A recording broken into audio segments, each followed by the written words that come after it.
మీ నుంచి ఇలాంటి మాటలు వస్తాయని కల్లో కూడా అనుకోలేదు అత్తయ్య గారు. నేను కూడా మీ ఇద్దరు విడాకులు తీసుకుంటారని కల్లో కూడా ఊహించలేదమ్మా.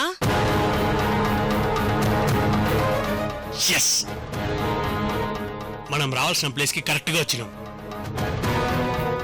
సర్లే, ఇక్కడికొచ్చి ఆఖరిసారిగా భార్యాభర్తలుగా ఏమైనా తినండి.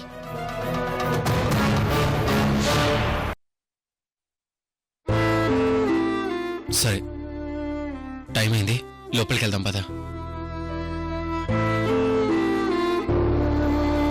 వస్తామమ్మా. వస్తామండి. రేపార్తూ, జడ్జి గారు విడాకులు ఇవ్వగానే త్వరగా వచ్చేయ్, ఇంటికెళ్ళిపోదాం.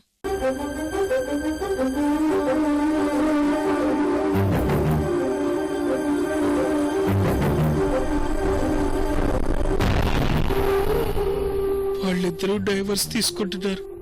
డైవర్స్ రాకూడదని కోరుకునే వాళ్ళల్లో మొదటి వాడిని నేను. కానీ ఏం చేస్తాం భగవంతుడా. దేవుడా, వాళ్ళిద్దరూ డైవర్స్ తీసుకోవడం ఏంటయ్యా?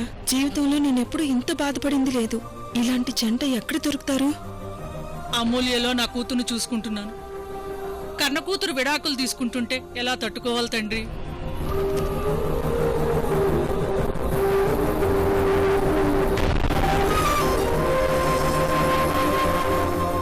చెప్పండి, ఏ నిర్ణయం తీసుకున్నారు? విడాకులు ఇచ్చేయమంటారా? ఇచ్చేయండి.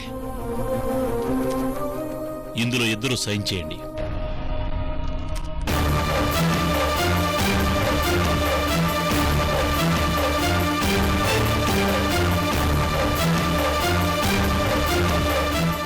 భగవంతుడా, అమూల్యకి నేను విడాకులు ఇవ్వలేనా? నేను అమూల్యని ప్రేమిస్తున్నానా?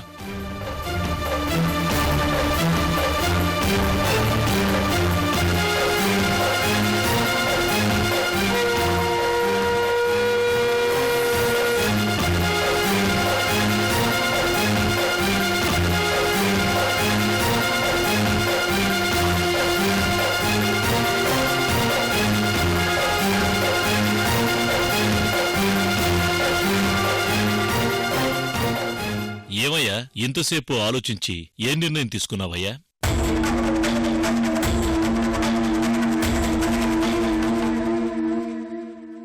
విడాకులు తీసుకోవాలని. అయితే సంతకం పెట్టు.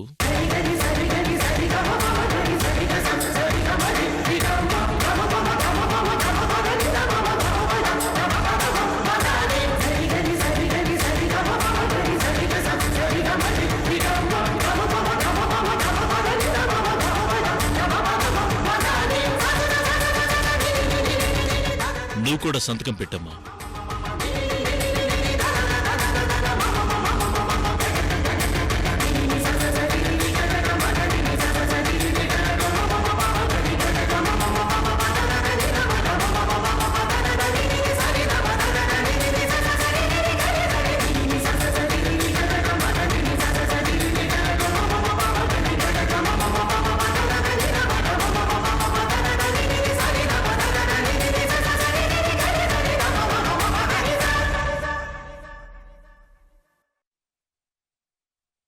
ఏంటమ్మా ఆలోచిస్తున్నావు? సంతకం పెట్టు.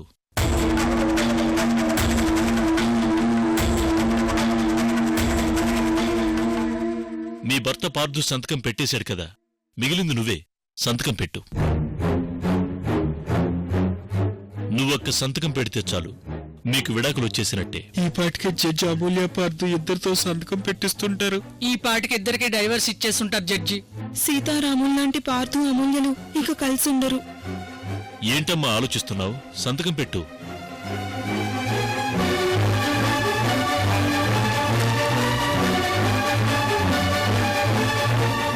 నేను పార్థు గారితో విడాకులు కోరుకోవట్లేదండి.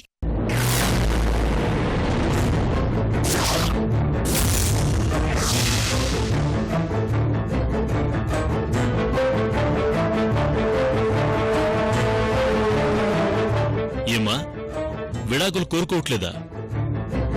ఇప్పటి వరకు విడాకులు కావాలని కోరుకున్నావు కదా? ఇప్పటి వరకు కోరుకున్నానండి, కానీ ఇప్పుడు ఇవ్వాలనుకోవట్లేదు.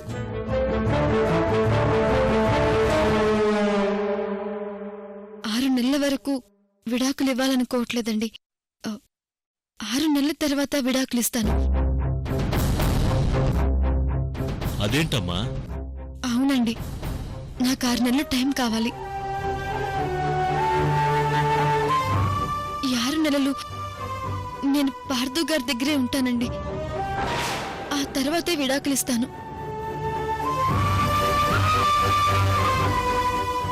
ఏంటమ్మా నీ నిర్ణయం ఇంతలోనే ఎందుకు మార్చుకున్నావు? మా అత్తయ్య గారు నన్ను అపార్థం చేసుకుంటున్నారు.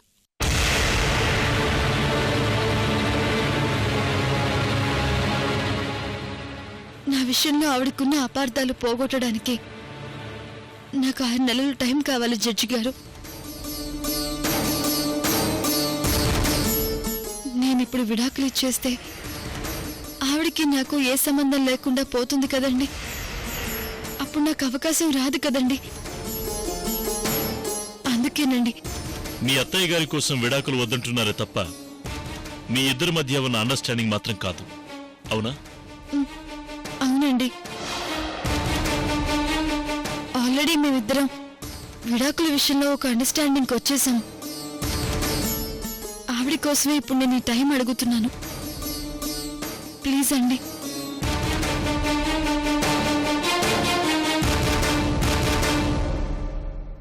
ఏమయ్యా పార్థు, ఈ విషయంలో నీకేమైనా అభ్యంతరం ఉందా? ఉహుం. లేదండి. అంటే నీకు ఓకేనే కదా?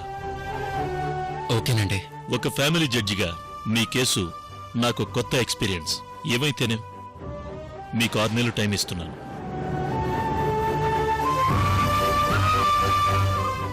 ఈ 6 నెలలలో ఈ అమ్మాయి మీ ఇంట్లోనే ఉండాలి.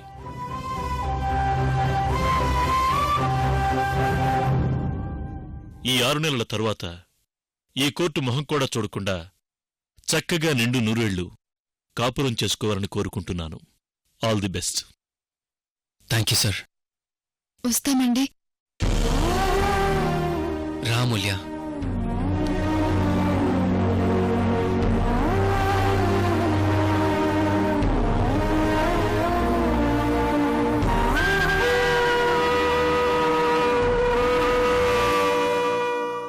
ఏంటి జగదాంబ గారు, ఏం తినమన్నా తినట్లేదు మీరు?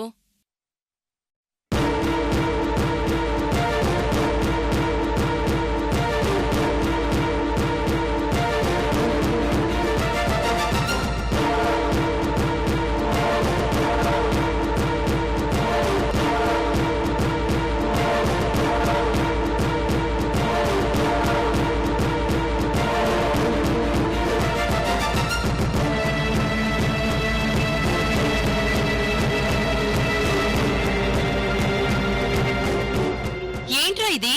అమ్మా, అమూల్య విడాకులు వద్దని చెప్పిందమ్మా.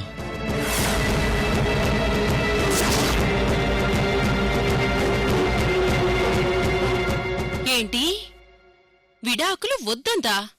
అవునత్తయ్య గారు. ఏ డబ్బు మీద ఏమైనా కన్ను పడిందా?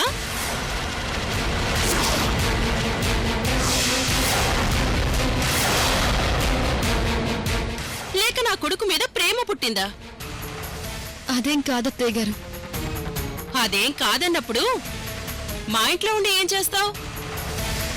6 నెలల పాటు మీ ఇంట్లో ఉండి ఆ తర్వాత విడాకులు తీసుకుంటానండి. జడ్జి గారు కూడా ఓకే అన్నారు. రే పార్థు, ఏంట్రా ఇది? దీనికి నువ్వెలా ఒప్పుకున్నావు? అదేంటండి అలా అంటారు? ఆ అమ్మాయి 6 నెలల తర్వాత విడాకులు తీసుకుంటానంటే మీరు కూడా అర్థం చేసుకోవాలి కదా. అర్థం చేసుకోవాలా అమ్మా? ఈ అమ్మాయి మామూలు అమ్మాయి కాదండి. ప్రేమానురాగాలతో ఆడుకునే అమ్మాయి, అనుబంధాలని ఆక్షేపణ చేసే అమ్మాయి. పైకి నవ్వుతూ అత్తయ్య మావయ్య అంటూనే గుండెలో అభిమానాన్ని కర్కసంగా పొడిచే అమ్మాయి అండి. ఇలాంటి అమ్మాయిని నా ఇంట్లో పెట్టుకోవాలా? పైగా 6 నెలలు.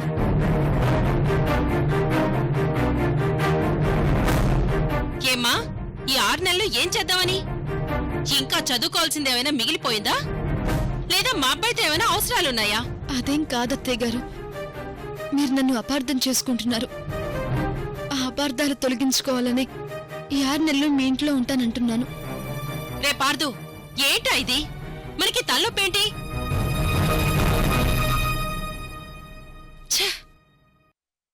ఏం చేసుకుంటారో చేసుకోండి, మీ ఇష్టం. రే జంబో, కార్తీ, రే పార్దు, ఆవిడగారు ఎక్కిన కారు నేనెక్కను. కావాలంటే మీరిద్దరూ సపరేట్గా రండి.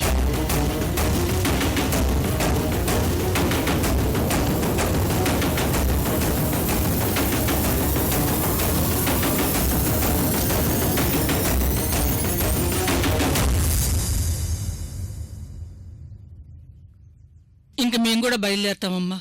నువ్వు జాగ్రత్త. వెళ్ళొస్తాం అమూల్య. అలాగే సరోజ గారు. వస్తాం.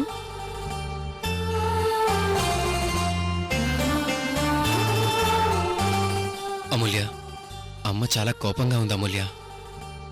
ఏం చేస్తాం పార్దు గారు, తప్పంతా నాదే కదండి. అందుకే అత్తయ్య గారు నన్ను అర్థం చేసుకునేలా చేసుకుంటానండి. మా అమ్మ నిన్ను అర్థం చేసుకోవాలని నువ్వనుకుంటున్నా, కానీ నువ్వు నా ప్రేమను అర్థం చేసుకోవడానికి ఆ భగవంతుడి రూపంలో నాకు టైం ఇచ్చాడని నేను అనుకుంటున్నాను.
ఇదేంటి, సంతోష్ వీపు మీద ఉన్న గుర్తు ఈ చెట్టు మీద చెక్కుంది?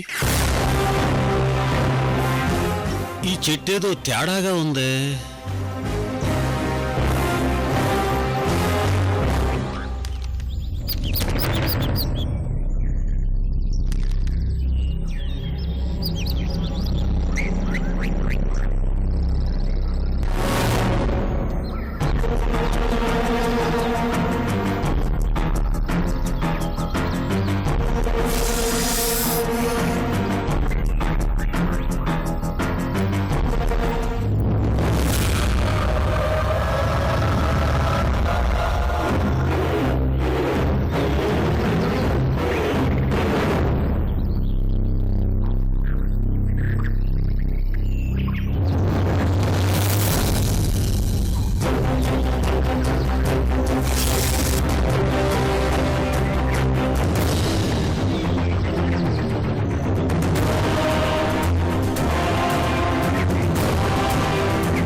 నగేష్, నగేష్ ఏమైంది? నగేష్, నగేష్ ఏమైంది? నగేష్ లే.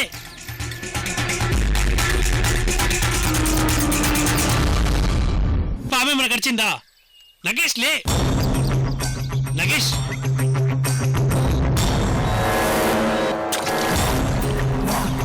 నగేష్.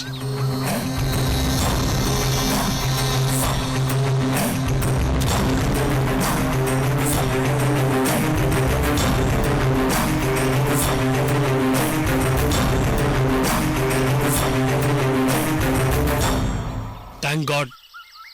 అసలు నీకేమైంది నగేష్? సార్, ఈ చెట్టును ఎవరు ముట్టుకోవద్దు. వాసన కూడా పేల్చొద్దు సార్. ఇది విషంతో నిండిన చెట్టు, చాలా ప్రమాదకరమైంది. ఆ చెట్లో విషం ఉందా? అవును. ఈ చెట్టుకున్న ఒక్కొక్క ఆకు ఒక్కొక్క నాగుపాం కాటుతో సమానం. ఒక్క ఆకు తిన్నామంటే వెంటనే చనిపోతాం. మరి నువ్వెలా బతికావు? చిన్నప్పటి నుంచి వనమూలికలు బాగా తినేవాణ్ణి. అందుకే ఎలాంటి విషాన్నైనా నా బాడీ కొంచెం సేపటి వరకు తట్టుకుంటుంది. వెంటనే దీనికి విరుగుడు తినాలి.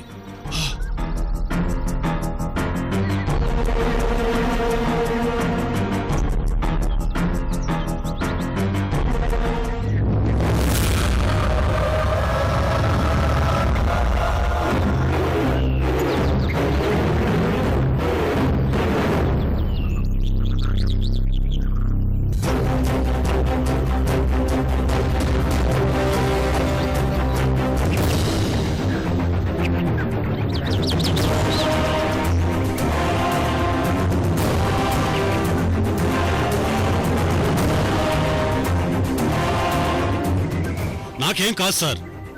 చూడండి సార్, ఆ విషం చెట్టు మీద సంతోష్ వీప్ మీద ముద్ర ఉందంటే మీరు వెళ్ళే చోటు చాలా అపాయమని సూచిస్తుంది. మీ మంచి కోరే చెబుతున్నాను. మందరం వెనక్కి వెళ్ళిపోదాం సార్. లేదు, ఈ గ్రంథంలో రాసిన దాని ప్రకారం ఈ ముద్ర ఒక చోట్లో ఉంటుంది. ఈ చెట్టు దగ్గరలోనే నైరుతిలో నాగస్తంభం దగ్గర ఉంటుందని ఉంది. ఇంకా ఇప్పుడు వెనక్కి వెళ్ళకూడదు. వద్దు సార్, ఇప్పటికే 2-3 ప్రమాదాలు దాటొచ్చాం. ఇంకా ముందు ముందు ఎన్ని ప్రమాదాలు ఉంటాయో. లేదు, ఇంత దూరం వచ్చాక వెనకడుగు వేయకూడదు. పదండి.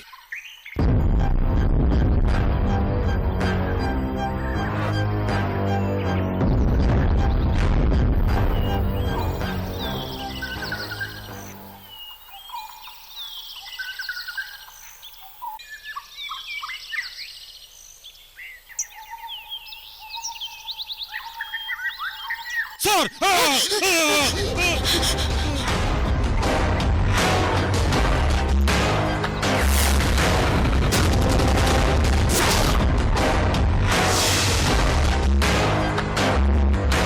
భయపడకండి, భయపడకండి, రండి.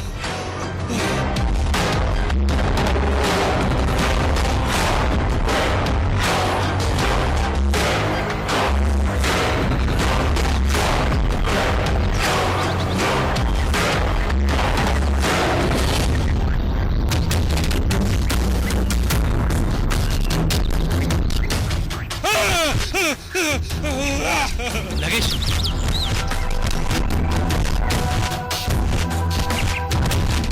లగేష్,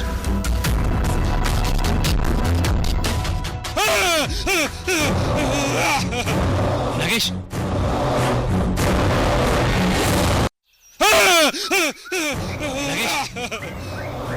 లగేష్, నీకేం కాలేదు కదా? నాకేం కాలేదు, కానీ ఇదంతా చూస్తుంటే నాకు చాలా భయంగా ఉంది. లేదు నాగేష్, భయపడకు. లేదు సార్, ఈ అస్థిపంజరాలు ఎవరో కాదు, ఆ నాగస్తంభం దగ్గరికి వెళ్ళిన వాళ్ళే ఉంటారు. ఇప్పుడు మన ముగ్గురు అక్కడికి వెళితే మనకు కూడా అదే గతి పడుతుంది. ప్లీజ్ దయచేసి నా మాట వినండి సార్, మనం వెళ్ళిపోదాం. చూడు, ఈ ఉదయ్ తలుచుకున్నాడంటే చావును కూడా లెక్క చేయడు. సాధించే వరకు వదలడు. పదా రా సంతోష్. ఊరి నాయను, వీడిని భయపెట్టడానికి నేనేదో చేస్తే వీడేటి నన్నే భయపెట్టే చోటుకి తీసుకెళ్తున్నాడు. వీడు సామాన్యుడు కాడు.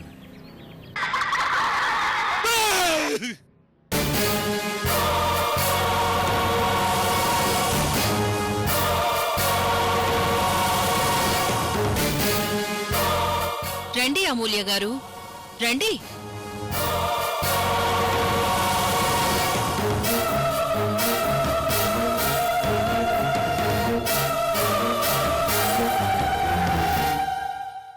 అత్తయ్య, చెల్లెంకి హారతిచ్చి లోపలికి తీసుకొద్దాం. ఆగన్నయ్య. అత్తయ్య గారు, ఒకసారిలా వస్తారా?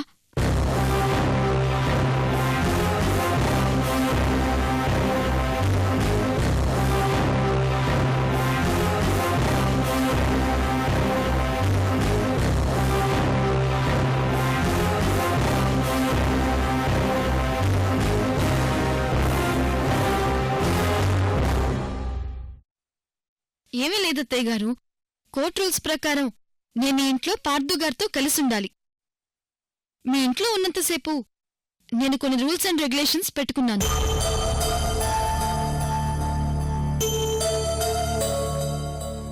నేనింతకుముందు అమూల్యలాగా ఈ ఇంట్లో అడుగు పెట్టలేను. 6 నెలల తర్వాత విడాకులు తీసుకోబోతున్న అమూల్యలాగా మాత్రమే అడుగు పెట్టబోతున్నాను.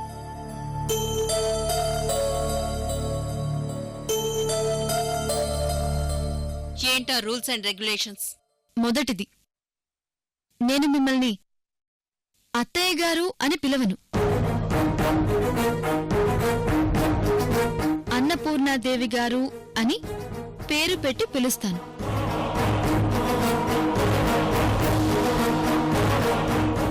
ఎందుకంటే నేను మీ కోడల్ని అనే భావం క్రమంగా పోవాలి అని.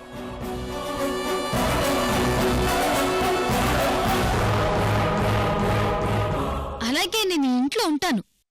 ఈ ఇల్లేవి గెస్ట్ హౌస్ కాదు, హోటల్ రూము కాదు.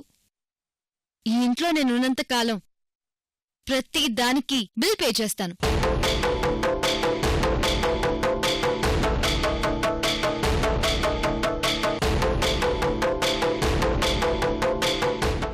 ఏంటండి అందరూ అలా చూస్తున్నారు?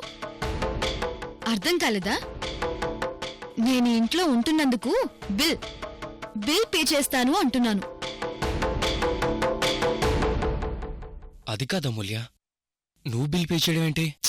రే పార్దు, నువ్వాగరా. అమూల్య చెప్పేది కరెక్టే కదా, అలాగే కానిద్దాం. ఇప్పటికే మీ విషయంలో చాలా పెద్ద తప్పు చేశాను. ఇక చాలు పార్దు గారు. ఈ 6 నెలలు మనలో మార్పు రావాలి. అందుకే ప్రతి దానిలో కమర్షియల్గా ఉండాలి అనే ఈ బిల్ సిస్టమ్ పెట్టాను.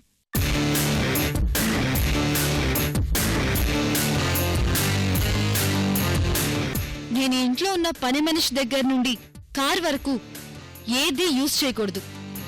ఒకవేళ యూజ్ చేస్తే డబ్బులు పే చేయాలి.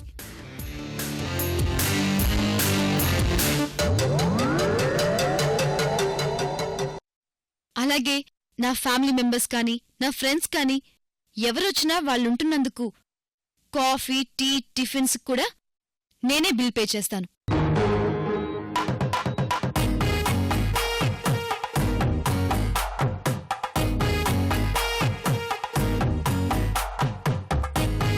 ఈ ఇంట్లో ఈ రూపాయితోనే నా ప్రస్థానం స్టార్ట్ అవుతుంది. ఇదేంటత్తయ్య, రూపాయి ఎంత బరువెక్కుతుంది?